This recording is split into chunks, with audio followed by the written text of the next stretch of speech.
What's up, y'all? This your boy Pete McCorvey, aka Petey Mac. Starting this new video series I call SWIGG Chronicles. If y'all know me, y'all know I call drink swig. So I'm trying to incorporate that in my videos, and I'm gonna start right now. This first video I got, it's gonna be about fellas on rebound. Men who get caught on rebound by women. For those out who don't know what a rebound man is, that is a guy if a woman has just got out of a relationship, she's on a break with her man. This is a guy she really can toy with until she either moves on to another guy she wants, or she gets back with her boyfriend. Now, I know a lot of men find themselves in this situation.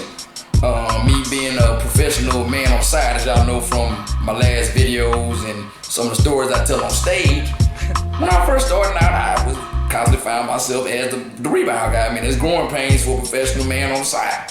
So I want to talk to the fellas out there who constantly find themselves getting rebound. First of all, I just want to let you know, keep your head up, don't cry. You are not alone. It happens to the best of us.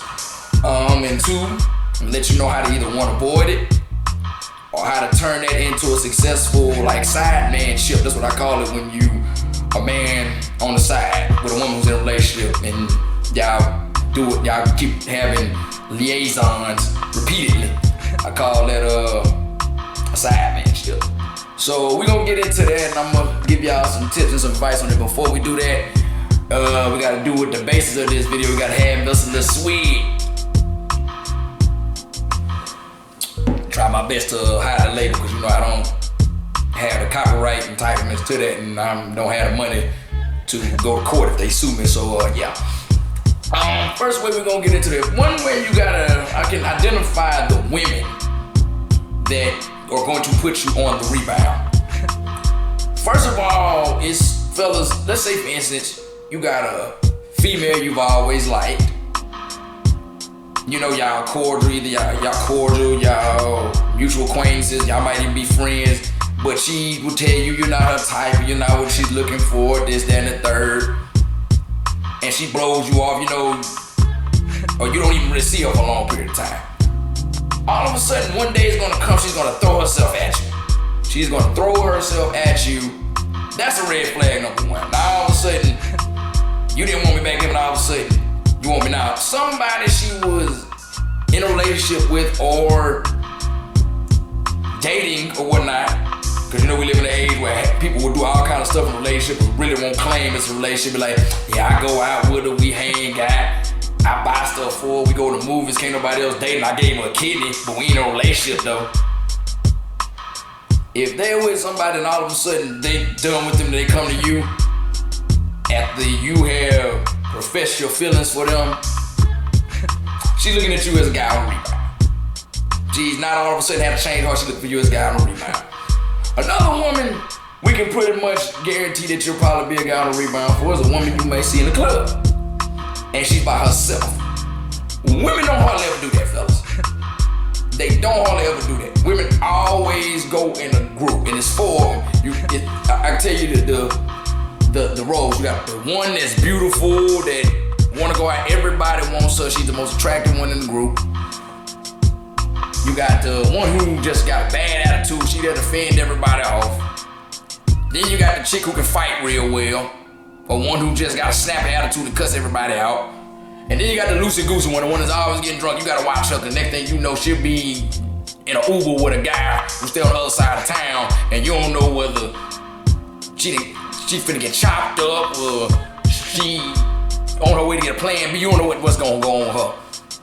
So that's how women roll. So you see one solitary woman in the club and she's throwing you her attention. And let's be honest, fellas, if you know you ain't the flyest dude in the club, like it's that night where everybody in there look like they can give Idris Elba and Ryan Gosling them run for their money, and you sit there looking like a 5 on a good day, but she's laughing at every joke you tell and just so intrigued by your conversation. She looking for a guy on the rebound, but and she know that you're a safe bet. You're a safe bet. Some of the attributes of what these women who will want a man on the rebound, this is what they will do when they expect that you are on the rebound. They're gonna text or call you all the time within the first week or so. They just wanna make sure you're still there and you're available. They expect you to be available. Like this, if you text her, I just wondering about you. Have a good day. I want to know if you want to do. Nah, man. She just want to. She want to keep tabs on because she wants you to be like a little thirsty puppy to be like, yeah. It's good to hear from you. Yeah. I'm glad to hear from you. Yeah. Oh, I had a good time too. That's all she wants. She just want to know she got you under her thumb.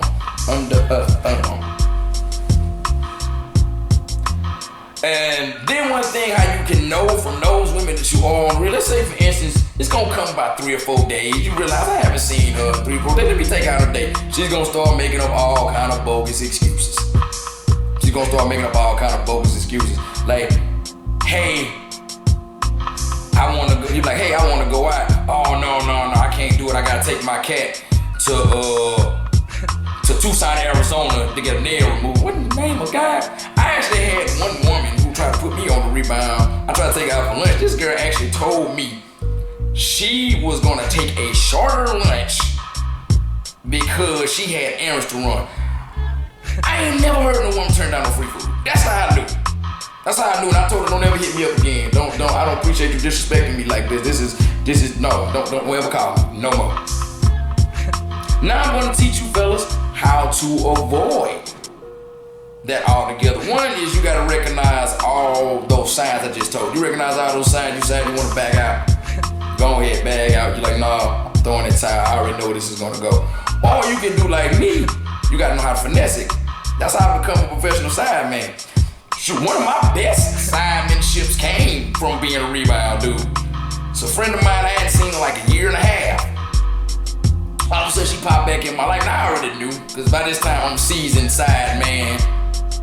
So I already knew what was up. So the first thing I was like, I was like, she done broke up with a boyfriend. That's the first thing I said. She's like, yeah, how you know? I'm like, oh, it's just male intuition. Oh, that's side man intuition. But she ain't privy to know about this side manism. You know, you did.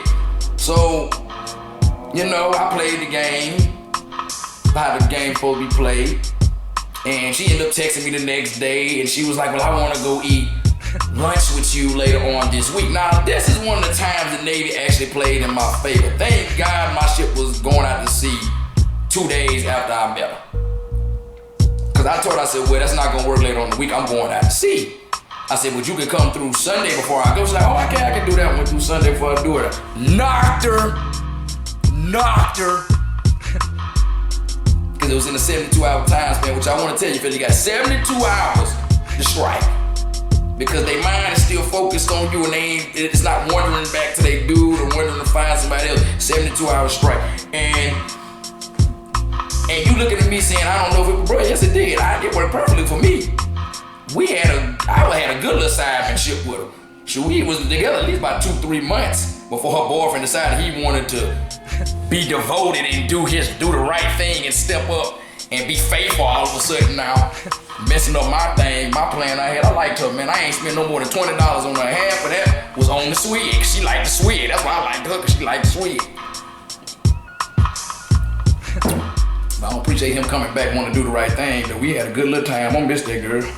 I ain't gonna put your name out in the street, and that's not what we do here on the SWIGG Chronicles. We don't get down like that. But if you ever want to hook it back up, babe, I'm